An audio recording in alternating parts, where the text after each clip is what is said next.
By now, you've probably heard that both the Cleveland Browns and their ticket prices have hit a brand new level of humiliation this week. Seats for Sunday's matchup are going for as little as $6 on the secondary market. $6? It's dirt cheap. The kind of deal that feels like going to a Chinese buffet, getting food poisoning, returning the next day, getting sick again, and then receiving a 60% off coupon in the mail and thinking, wow, what a bargain. Yeah? No, there's no such thing as a discount on misery. The Browns are in full-blown crisis mode. What was once a stable financial backbone fueled by ticket sales has completely disintegrated. Prices that once hovered around $50 have collapsed to $5. Now the situation is spiraling out of control. So what triggered this sudden meltdown? It all circles back to one name, Shedeur Sanders. Fans packed the stadium to watch the electrifying rookie phenomenon, yet the organization's refusal to put him on the field has ignited outrage across the entire fan base.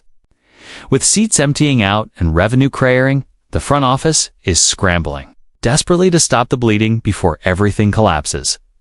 But just when it seemed like things couldn't deteriorate further, they did. This week's game against the Baltimore Ravens saw tickets listed for $1 on multiple sites. And the worst part? There's no sign of this trend reversing. Fan frustration has reached a breaking point, with boycotts spreading like wildfire and threatening to escalate even further. There's only one real solution. The Browns must announce that Shedeur Sanders is playing this weekend. Without that, no one knows how long ownership will pretend this disaster isn't happening. And this isn't speculation. Even Mary Kay Cabot has confirmed there's a legitimate chance Shedeur takes the field. Dylan Gabriel is still projected to start, but the Browns privately doubt his fit, especially with the Ravens defense playing at an elite level. That opens the door for Shedeur to enter the game, not just to shift momentum, but to lure back the massive fan base begging to see him unleashed. Cabot even noted that Gabriel could struggle to make a meaningful impact, which clears a pathway for Shedeur to step in and change the entire complexion of the matchup with his explosive, big play potential. I think there will be opportunities for Shedeur Sanders to play. He might even play Sunday, depending on what happens with Dylan and what this Ravens defense does. Their defense is playing incredibly well, but Cabot didn't stop there. She openly praised Shedeur as an exceptionally precise passer, emphasizing his elite accuracy. Now, starting to feel like the Browns might be saying all the right things just to lure fans back through the gates. However, Shedeur's supporters aren't buying the lip service. They're convinced the only way to force change is to continue the boycott. And the results are becoming obvious. The pressure is working. Fans are curious, insiders are talking, and people inside Berea know exactly what they're seeing on the practice field. Shedeur Sanders throws a gorgeous ball. He is extremely accurate. His accuracy is elite. The boycott movement is growing rapidly, and now Browns insider Garrett Bush is publicly urging fans to join the protest. He's furious about the organization's treatment of Shedeur, calling out the Browns for pushing false narratives every single week to keep the controversy contained. According to Bush, the manipulation has stopped working. The fan base is fed up, and the only way forward is for supporters to take a stand by refusing to show up until Shedeur finally gets the opportunity he has earned. If this isn't embarrassing to the owner, if it's not embarrassing to the organization, it should be embarrassing to the fans. And I wouldn't show up for anything on Sunday. I'd leave every seat blazing orange if that's what they think is acceptable. Even diehards like Mace have now taken a stand, declaring that despite being one of the most loyal Browns fans out there, he's urging the entire fan base to boycott the team and let those tickets rot until the Browns finally put Shedeur Sanders on the field. Mace even announced that he canceled all his tickets and plans to keep doing so until Shedeur actually suits up. Skip Bayless has now weighed in too, insisting that the only path to resurrecting this franchise is to unleash Shedeur Sanders. Reports circulating behind the scenes say Sanders is the Browns' best hope for stabilizing this sinking ship. Yet despite this mounting pressure, things continue to look bleak. Analysts have been absolutely torching Stefanski and the front office for refusing to give Sanders a legitimate opportunity. LeSean McCoy, in particular, didn't hold back for a second.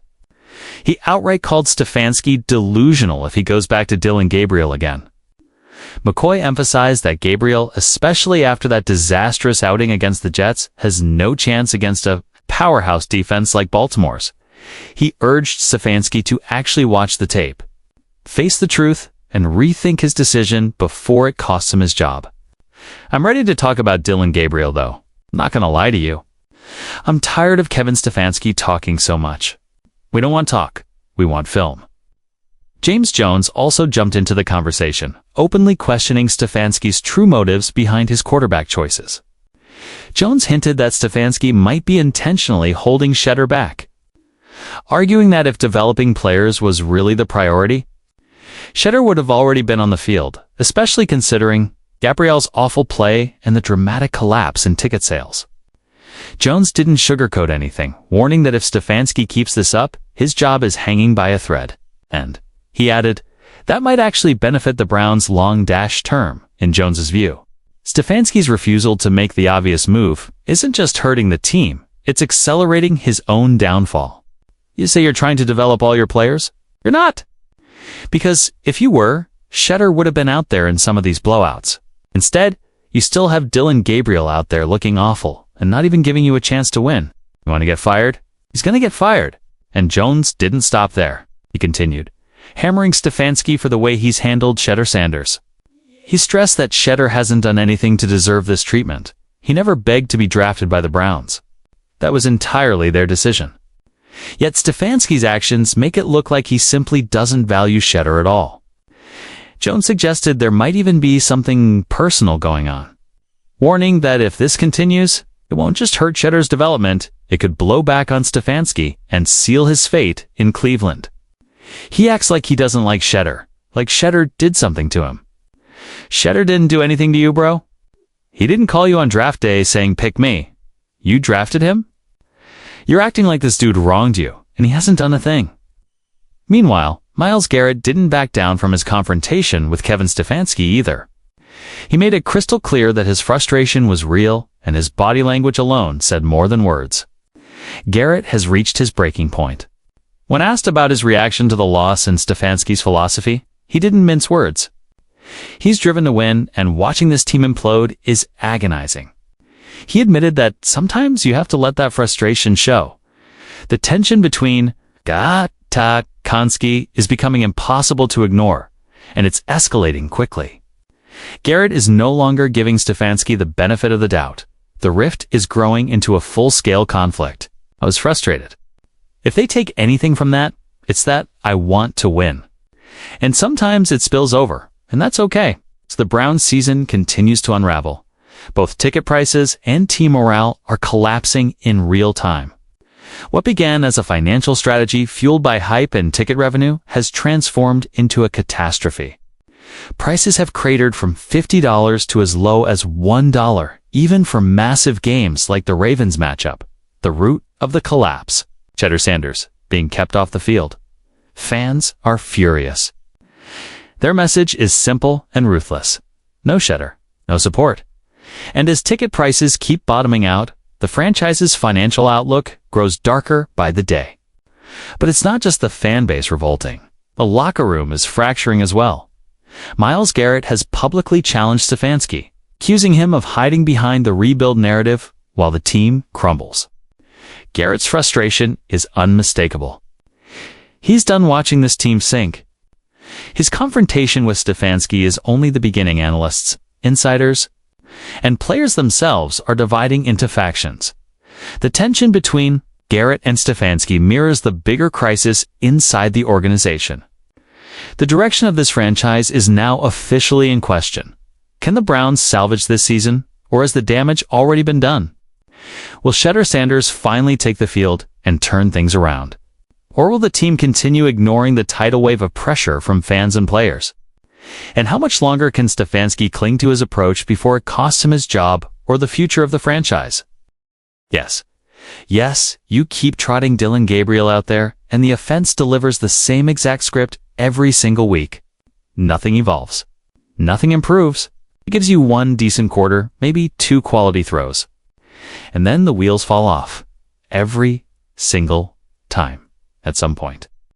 You have to stop pretending Shedeur Sanders is the problem, because he's the only one who would actually step in and try to win. The truth is, this coaching staff doesn't want to win. They want draft picks. They want to reset. They're already planning a rebuild. And here's the reality. Kevin Stefanski is going to get fired in a few weeks. That's where this path leads. And when that happens, the interim coach will walk in and immediately ask, Shedeur, you ready? Because he will be the one begging Shedeur to save this offense. Dylan Gabriel has had his chances week after week, and he's shown us exactly who he is, the Cleveland Browns just slammed into rock bottom against the Jets on Sunday, a humiliating performance that stunned fans and emboldened critics. But the real chaos is happening after the loss. Finger-pointing is erupting everywhere, and all roads lead to head coach Kevin Stefanski. His decisions, especially on offense, are under a scorching spotlight. And now, the situation has gotten even more unhinged. Stefanski has officially doubled down. He's sending Dylan Gabriel back out as the starter for next week's matchup against the Ravens, fully aware that Baltimore's defense will likely tear him apart. Why? Just to keep Shedeur Sanders off the field. NFL analysts are losing their minds. Many believe this reckless move could be Stefanski's breaking point, that if he keeps gambling like this, he's essentially writing his own pink slip. So what's really happening inside Stefanski's head? Is this strategy or sabotage? Let's break it down. Yeah, we're going to stick with Dylan. Obviously, he's a young player. You're trying to get one game better. But we have to play better as an offense. We have to coach better. All the above. Kevin Stefanski fully knows Dylan Gabriel struggled against a Jets team with the worst record in the league. A team with one win? Dylan unraveled late in the game, yet Stefanski stands by him, clinging to the idea that Dylan's youth equals potential. But this loyalty is dragging the team backward. Frustration inside the locker room is reaching a boiling point. Players are speaking out. Analysts are hammering him. Fans are furious. Yet Stefanski refuses to adjust. Experts aren't holding back either. LeSean McCoy absolutely shredded Stefanski's decision. He's calling him delusional for sticking with Dylan yet again. McCoy. It's argued that Dylan cannot survive against a juggernaut like the Ravens, especially after failing against the league's worst team. He urged Stefanski to stop making excuses and actually watch the film. The pressure is suffocating, and many believe Stefanski's stubbornness could cost him his job sooner rather than later. I'm ready to talk about Dylan Gabriel, though. I'm not going to lie to you, man. I'm tired of Kevin Stefanski talking so much. We don't want to talk. We want film. James Jones joined in, questioning Stefanski's true motives entirely. He suggested Stefanski might intentionally be holding Shedeur back. Because if player development was genuinely the goal, Shedeur would have been on the field weeks ago, especially with Dylan struggling and the Browns racking up losses. Jones delivered a direct warning. If Stefanski keeps this pattern up, his job is done. And honestly, Jones says that might be the best thing for the Browns. According to him, Stefanski's refusal to make the obvious switch isn't just sabotaging the team's performance, it's accelerating his own downfall inside the organization. And then you sit there and say, in the same breath, we're trying to develop all our players. No, you're not. Because if that were true, Shedeur Sanders would have been on that field in some of these blowouts. Instead, you've still got Dylan Gabriel out there looking dreadful, giving you zero chance of winning. So what are we even doing? You want to get fired? Because that's exactly where this is headed. James Jones didn't stop there. He went even harder, insisting that Shedeur Sanders has done absolutely nothing to deserve the way Stefanski is treating him. Shedeur didn't beg the Browns to draft him. Every step of this process was their decision. Yet now Stefanski is acting as if Shedeur doesn't matter at all inside this organization. Jones went as far as to say that Stefanski clearly has some personal problem with Shedeur, and if this continues, it won't just damage Shedeur's development, it could blow up Stefanski's own future in Cleveland. He acts like Shedeur did something to him. Shedeur didn't do anything to you, bro. He didn't call you on draft day saying, come get me. You drafted him. Now you're acting like you don't. Even like the dude when he hasn't wronged you at. Oh? But it's not just analysts and commentators. Fed up with Stefanski, now the locker room itself is boiling over after the Humiliating collapse against the Jets, Myles Garrett. The team's biggest star came forward and didn't sugarcoat a thing. He directly challenged Stefanski, accusing him of hiding behind the rebuild excuse every time the team implodes. Stefanski keeps claiming the team is simply in a rebuilding phase, but Garrett shut that down immediately. He made it clear they shouldn't let an entire season slip away behind that excuse. If he keeps doing that, then yeah, we all look around and say we're letting it go. We're falling into a rebuild instead of focusing on this year and finding a way out. Garrett didn't shy away from the confrontation. He owned every bit of his frustration. His body language said everything. He's reached his limit. When asked about his reaction to the loss and Stefanski's handling of the team, Garrett was blunt. He's here to win, and watching this disaster unfold is painful. He admitted that sometimes that frustration has to spill over. The tension between Garrett and Stefanski is now impossible to ignore. It's intensifying week by week, and Garrett is no longer giving Stefanski an inch. The rift between them is growing into a full-blown conflict. Yeah, I was frustrated. If they take something from it, it's that I want to win, and sometimes it spills over. That's okay. And now, Jeudy has entered the conversation, and he didn't hold back. In a surprising and brutally honest move, Jeudy threw his full support behind Shedeur Sanders and openly questioned Stefanski's handling of the quarterback situation. Jeudy didn't mince words. He's confused, frustrated, and tired of watching the team refuse to make the obvious change. He believes Shedeur gives the Browns a far better chance to win, and he made that clear publicly. He'll give us a better chance of winning games. Of course, I wish all those plays connected. The pressure on the Browns is intensifying as the Shedeur Sanders situation grows more chaotic. Fans and analysts are demanding a real decision.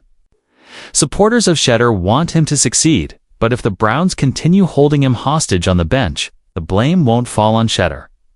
It will fall squarely on the Browns for stalling his career. The frustration is reaching an explosive level. And it's becoming obvious that if the team refuses to change course soon, they will be held accountable for suffocating his potential. The drama surrounding Kevin Stefanski and his refusal to bench Dylan Gabriel has now reached a full-scale boiling point.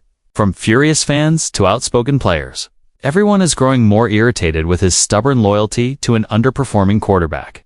Stefanski's insistence on sticking with Dylan despite multiple failures is creating serious fractures in the locker room, amplified by stars like Myles Garrett calling him out for hiding behind the rebuild narrative. Garrett's urgency is unmistakable. He's not willing to see the team's future sacrificed for a broken strategy.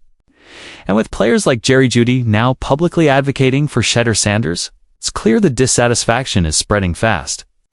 The reluctance to give Shedeur a real shot, even as the quarterback play continues to crumble, is baffling everyone. If you're one of those untrained eyes expecting the Cleveland Browns to throw Shedeur Sanders into this chaos and magically get different results than what Dylan Gabriel has produced, you're fooling yourself. With what Shedeur has around him right now, you'd be a fool to assume he would suddenly play like anything other than a rookie in a broken system. If you genuinely believe tossing Shedeur in there would instantly transform this offense, let's call it what it is: wishful thinking. Would I want to see Shedeur Sanders play? Absolutely. But if you walk into that situation, you're stepping onto the clock. And if you don't win, walking around with an 0-3 record on your resume isn't exactly appealing.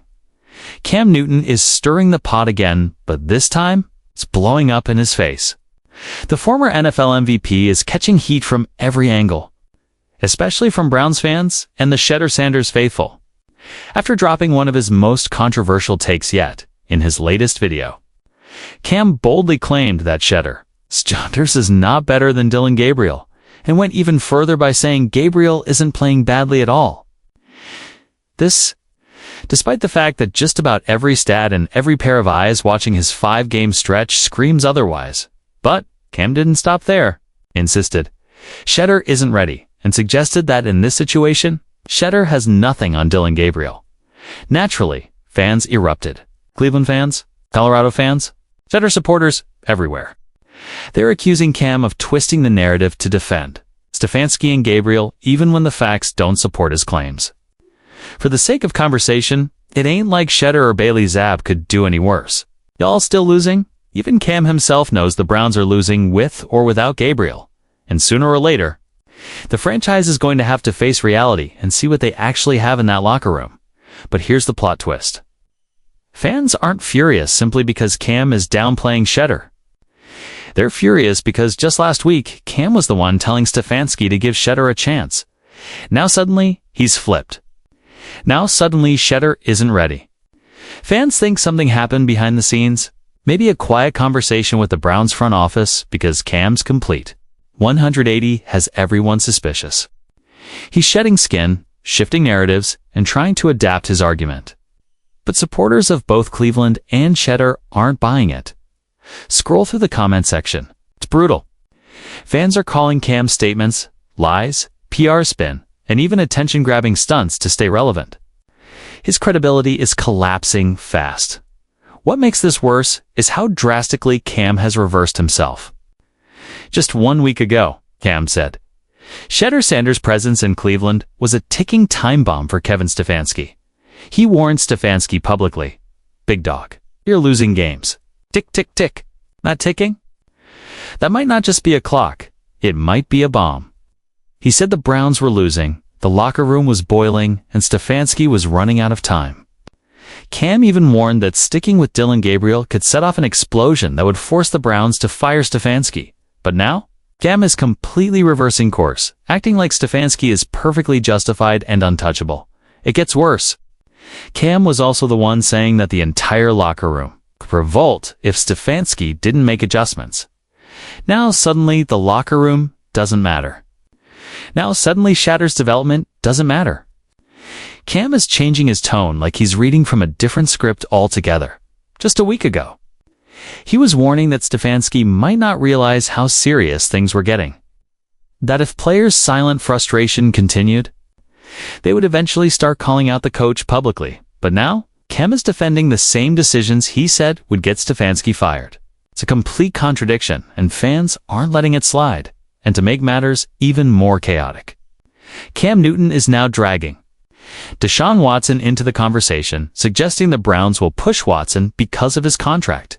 It feels like Cam is doing everything he can to divert attention away from Shedeur Sanders. It's disappointing, especially from someone who's been in Shedeur's shoes as a young quarterback under pressure.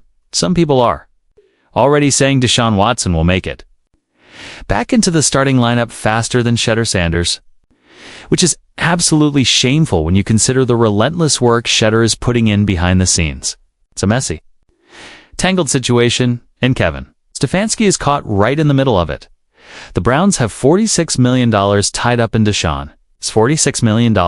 That is a massive investment. So when people ask, why don't the Browns have enough talent elsewhere? The answer is simple. They haven't gotten a return on their money. Stefanski is supposed to be getting production out of Watson and Myles Garrett. And so far, the only consistent production has come from one of them, and it's not the guy holding the giant paycheck. But let's be honest. Shedeur Sanders outshines Dylan Gabriel in every measurable way. This isn't opinion. This isn't fan bias. This is fact. Even reporters who normally defend the Browns, including Mary Kay Cabot, have admitted they can't ignore how far ahead Shedeur is when it comes to accuracy and touch. Mary Kay herself said that anyone who's watched Shedeur in practice has seen how precise he is. The guy's accuracy is flat out elite.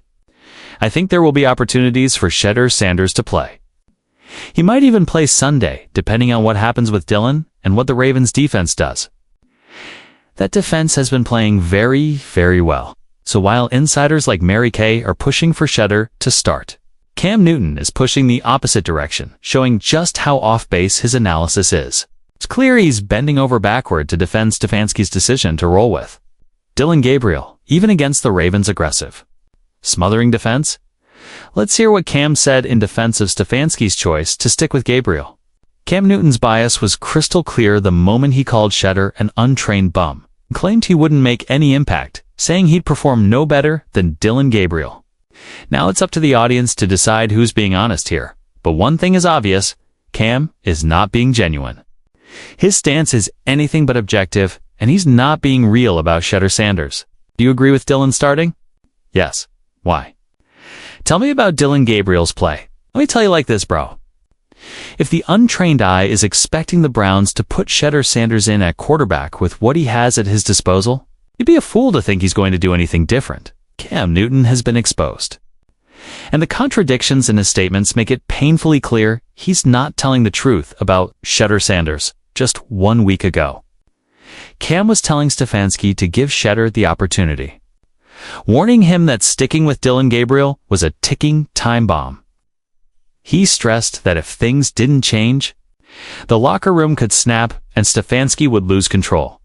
Now, suddenly, Cam is claiming Shedeur isn't ready and wouldn't do any better. It's a total reversal, and this drastic flip in narrative strongly suggests Cam is pushing misinformation about Shedeur, maybe to defend Stefanski, maybe to stay in the spotlight, maybe because someone in the Browns organization whispered in his ear. Whatever the reason, it's destroying Cam's credibility. This isn't about analysis. This is about protecting an agenda, and fans are seeing straight through it. But let's be absolutely clear. This isn't just about Cam Newton. Shedeur Sanders supporters are not backing down. They know exactly what Shedeur is capable of. They see his potential, his accuracy, his leadership, the things the organization refuses to acknowledge. And they will not sit quietly while people try to sabotage his reputation. They're standing firm. They're doubling down. And they're making sure Shedeur's moment will come no matter who tries to shut the door. So now, the question goes to you. What do you think about Cam Newton's stance on Shedeur Sanders? Do you think his flip-flopping is genuine? Or is he just trying to stay relevant by stirring the pot? Thank you guys. See you next video.